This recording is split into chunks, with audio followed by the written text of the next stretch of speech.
बिस्मिल्लाहिर्रहमानिर्रहीम। अस्सलाम वालेकुम। मैं हूं गुलफाम चौधरी। आप देख रहे हैं मेरा फेसबुक पेज और यूट्यूब चैनल। पाकिस्तान की सियासत में अहम तरीन डिवेलपमेंट हो रही हैं और मुसलसल डिवेलपमेंट्स मुतवक्के हैं। यकीनी तौर पर जो पाकिस्तान के हालात हैं वो यकसर बदलने जा रहे हैं और बड़ी बड़ी तब्दीलियाँ मुतवक्के हैं। इस हवाले से हमारे साथ मौजूद हैं सिद्दीक जान साहब। उनसे जानते हैं क्या डिवेलपमेंट हुई हैं, पहले उनकी बात सुनते हैं फिर उस पर बात करते हैं। सुहेल आफरीदी होते तो वहाँ पे वो गिरफ्तारी दे देते, वो गोली खा लेते, लेकिन वो वापस ना आते तो चीज़ें किसी भी तरफ जा सकती हैं, क्योंकि ये निज़ाम बहुत कमज़ोर है। और इस वक्त नौजवानों के अंदर एक अनसर्टेनिटी है और नौजवानों को एक चीज़ नज़र भी आ रही है कि बांग्लादेश हो, नेपाल हो, श्रीलंका हो, वहाँ पे नौजवान निकले, स्टूडेंट निकले और उन्होंने वहाँ की हुकूमतों को गिरा दिया।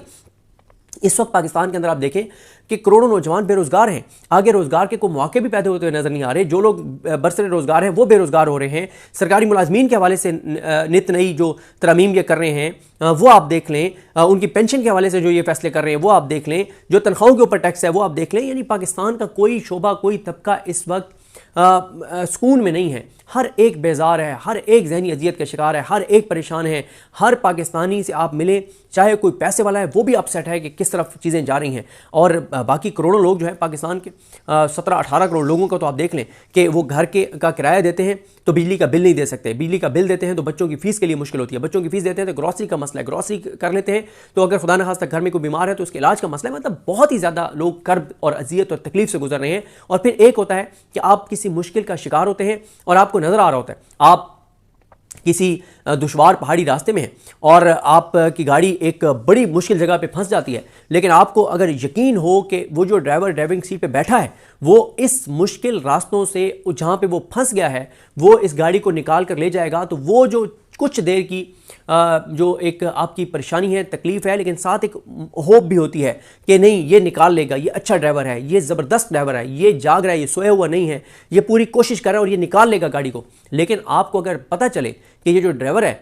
ये तो है ही अनाड़ी और इसका तो कोई ना कोई आगे है ना पीछे है और ये तो है ही पता नहीं कोई अजीब तरह का, ये तो गाड़ी को गिरा देगा, इसके अंदर अपना खाई के अंदर खुदा न खास्ता गिरा देगा, तो आप गाड़ी से उतर जाएंगे, आप उस गाड़ी में नहीं बैठे रहेंगे। इस वक्त पाकिस्तान की गाड़ी का जो ड्राइवर है शहबाज शरीफ, जिसको ड्राइविंग सीट पे बिठाया गया है, वो नज़र आ रहा है कि वो नहीं पाकिस्तान की गाड़ी को आगे लेकर जा रहा। वो हर आने वाले दिन के साथ पाकिस्तान की गाड़ी को उस जगह पर लेकर जा रहा है कि पाकिस्तान के 25 करोड़ लोग शदीद तरीन ज़हनी अजियत और परेशानी का शिकार हैं कि किस तरफ पाकिस्तान को लेकर जा रहे हैं। और आप बाकी सूबों में देख लें, सिवाय KPK के कहीं पे पूरे पाकिस्तान में कहीं पे फॉर्म 45 की हुकूमत नहीं है, हर जगह पे फॉर्म 47 की हुकूमत है। ये आप आज़ाद कश्मीर में देख लें, अनवारुल हक को लगाया और आज नून लीग वाले कहते हैं कि उसको लगाने का गलत फैसला था। भाई आपने उसको लगाया, आपने उसको वोट दिया, आज आप कहते हैं कि गलत फैसला था। गलत फैसला था तो 2 साल से ज़्यादा जो कश्मीरियों ने भुगता उसका जवाब कौन देगा? आप लोग आज पतली गली से निकल गए हैं उसको बना के, और जो 2 साल में आज़ाद कश्मीर की तबाही और बर्बादी हुई है उसका हिसाब कौन देगा? अब आप पीपल्स पार्टी को लाने जा रहे हैं, 2 साल बाद आप कहेंगे कि पीपल्स पार्टी को लाने का फैसला भी गलत था। तो मतलब आप क्या कर रहे हैं मुल्क के साथ, आप मुल्क के दीगर हिस्सों के साथ क्या कर रहे हैं, आप आज़ाद कश्मीर के अंदर क्या कर रहे हैं, आप GB के अंदर क्या कर रहे हैं? आपके अंदर कोई एहसास नहीं है कि आप चीज़ों को किस तरफ लेकर जा रहे हैं और अरबों रुपए के आप इश्तेहार दे रहे हैं। तो देखें, सुहेल आफरीदी जो है, ये जो आज से हफ्ता शुरू हुआ है, अगर उनकी इमरान खान साहब से कल मुलाकात नहीं होती तो कुछ चीज़ें जो उन्होंने अनाउंसमेंट्स रोकी हुई हैं, फाइनल कॉल की मैं बात नहीं कर रहा, इस्लामाबाद की तरफ आने की बात नहीं कर रहा, उससे पहले कुछ चीज़ें हैं जो वो इंतज़ार में हैं कि एक बार इमरान खान से उस पर भी अप्रूवल ले लें। अगर वो नहीं होता तो उस पर वो ऐलान कर देंगे, उसके लिए वो मज़ीद इंतज़ार नहीं करेंगे। 2-3 चीज़ें ऐसी हैं जिन पे वो सिर्फ इंतज़ार कर रहे हैं इमरान खान साहब की मंजूरी का, और वो अगर इमरान खान साहब से मुलाकात की इजाज़त नहीं मिलती तो वो उसके ऊपर भी ऐलान कर देंगे। लेकिन अवामी राब्ता मुहिम को नंबर 1, वो अवामी राब्ता मुहिम को मज़ीद तेज़ करने जा रहे हैं।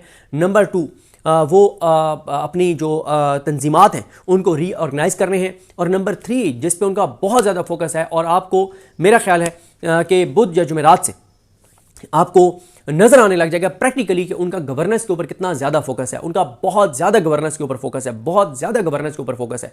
और इसीलिए वो अपनी टीम के अंदर जिस तरह से तब्दीलियां कर रहे हैं, अभी वो एक स्पेशल सेक्रेटरी लाए हैं आदिल साफ़ी साहब। ये वो हैं जो इमरान खान साहब ने जब उनका सिटीज़न पोर्टल था उसको देख रहे थे और बहुत सी सैकड़ों सक्सेस स्टोरीज़ हैं उसमें, और इमरान खान साहब के इंतहाई काबिल एतमाद ब्यूरोक्रेट, इंतहाई ईमानदार ब्यूरोक्रेट, और मतलब आप जब KP के लोगों से पूछें तो वो आपको बताएंगे जो उनको जानते हैं, जिन्होंने उनके साथ काम किया है, कि ऐसे ब्यूरोक्रेट अगर पाकिस्तान को कोई 50 से 60 भी मिल जाएं तो पाकिस्तान की ये हालत ना होती जो इस वक्त है। तो अब्दुल कादिर साहब का भी मैं क्लिप मैंने सुना नहीं, लेकिन वो ट्विटर के ऊपर चल रहा था, जिसमें उन्होंने आदिल साफ़ी साहब के हवाले से उन्होंने बताया हुआ था और ऊपर किसी ने बड़ी अच्छी तहरीर भी एक लिखी हुई थी। तो इस तरह से वो अपनी टीम के अंदर अच्छे लोगों को ला रहे हैं, उनका गवर्नेंस पे फोकस है और आपको नजर आएंगे। मैंने कहा ना कि एक वो एक्टिविटी शुरू करने जा रहे हैं, शायद बुध या जुमेरात को आप देख लें, लेकिन जाहिर है पाकिस्तान भर के लोग जो देख रहे हैं वो यही देख रहे हैं कि वो इमरान खान की रिहाई के लिए क्या करते हैं। एक चीज़ मैं आपको बता दूँ जो मुझे बड़ी क्लैरिटी मिली है कि या तो इमरान खान साहब जो है वो ज़ाहिर कॉल दें, और क्योंकि अभी तक इमरान खान साहब के जो पैगामात सुहेल अफरीदी तक पहुँचे हैं उसमें इस्लामाबाद की तरफ मार्च का कोई हुक्म शामिल नहीं है। दूसरा जो है वो या तो यह है कि इमरान खान साहब से मंगल को मुलाकात होती है और इमरान खान साहब कह देते हैं कि आप मार्च करें, तो फिर तो कोई दूसरी राय नहीं है, वो तो पहले ही उसके लिए मोमेंटम बना रहे हैं, तैयारियां कर रहे हैं, तंजीमात को एक्टिव कर रहे हैं, फिर तो मतलब है ही है मार्च। दूसरा ये हो सकता है कि सुहेल अफरीदी जो हैं वो पूरी तरह से उन्होंने ऑन बोर्ड लिया हुआ है और हर चीज़ में पार्टी की तंजीमात को, या ये फैसला पॉलिटिकल कमेटी करेगी, कोर कमेटी करेगी, या जो मरकज़ी तंजीम के दीगर ओहदेदारान हैं, या वो है जो सूबाई तंजीम है। सूबाई तंजीम का भी मेरा ख्याल है कि ज़्यादा नहीं है, यानी इनके ऊपर आप बहुत ज़्यादा आप सवाल नहीं उठा सकते जुनैद अकबर साहब वगैरह पर, क्योंकि जो इस्लामाबाद की तरफ मार्च होना है वो KP की तंजीम ने उसको लीड नहीं करना। KPK ने भी ऐसे ही शिरकत करनी है जैसे बाकी सूबों ने करनी है। हाँ, ये ज़रूर है कि यहाँ पे क्योंकि हुकूमत है उस तरह से पकड़ धकड़ नहीं होगी, उस तरह से बर्बरियत नहीं होगी, बाकी सूबों के हालात मुख्तलिफ होते हैं, लेकिन ये फैसला सुहेल अफरीदी ने नहीं करना इस्लामाबाद की तरफ मार्च का।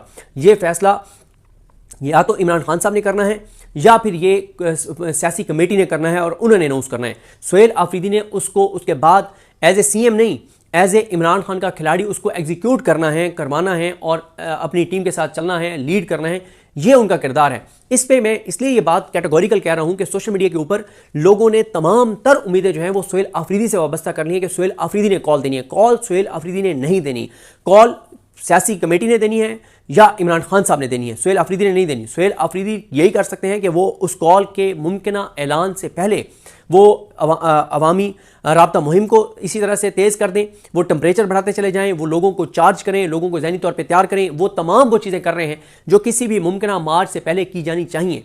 लेकिन मैंने जिस तरह से आपको अर्ज़ किया कि कॉल इमरान खान साहब ने देनी है या पॉलिटिकल कमेटी ने देनी है, कॉल सुहेल अफरीदी ने नहीं देनी। अच्छा, सुहेल अफरीदी क्यों नहीं कॉल देंगे? सुहेल अफरीदी इसलिए कॉल नहीं देंगे कि इस बार कॉल के कंसिक्वेंसेस बहुत संगीन हो सकते हैं। जुआ है, दोनों चीज़ें हो सकती हैं। ये निज़ाम गिर भी सकता है, ये निज़ाम इसलिए गिर सकता है कि ऑलरेडी इस निज़ाम के लिए बड़े चैलेंजेस हैं, लेकिन अगर ये निज़ाम नहीं गिरता और जिस तरह से इंटरनेशनल सपोर्ट इस निज़ाम को हासिल है और वो जो राना सनौला कह रहे हैं कि ताकत का हम डबल इस्तेमाल करेंगे, वो जो कह रहे हैं शरजुल मरवत साहब कह रहे हैं कि मुरीद के से बड़ा यहाँ पे सानिया होगा, तो फिर सुहेल अफरीदी ये बोझ अपने कंधों पर नहीं उठाएंगे कि खुदा न खास्ता बहुत बड़ी तादाद में लोगों की जानें चली जाएं और कल को इमरान खान साहब कहें कि आपको किसने कहा था। जी बिल्कुल, जिस तरह से आपने सिद्दीक जान साहब को सुना कि आइंदा आने वाला जो हफ्ता है, ये चंद दिन है, ये पाकिस्तान की सियासत में कितने अहम हैं और इसमें जो पाकिस्तान की सियासत है उसमें कितनी बड़ी तब्दीलियां मुतवक्के हैं। अल्लाह पाक वतन अजीज़ का हामी व नासिर हो। पाकिस्तान जिंदाबाद।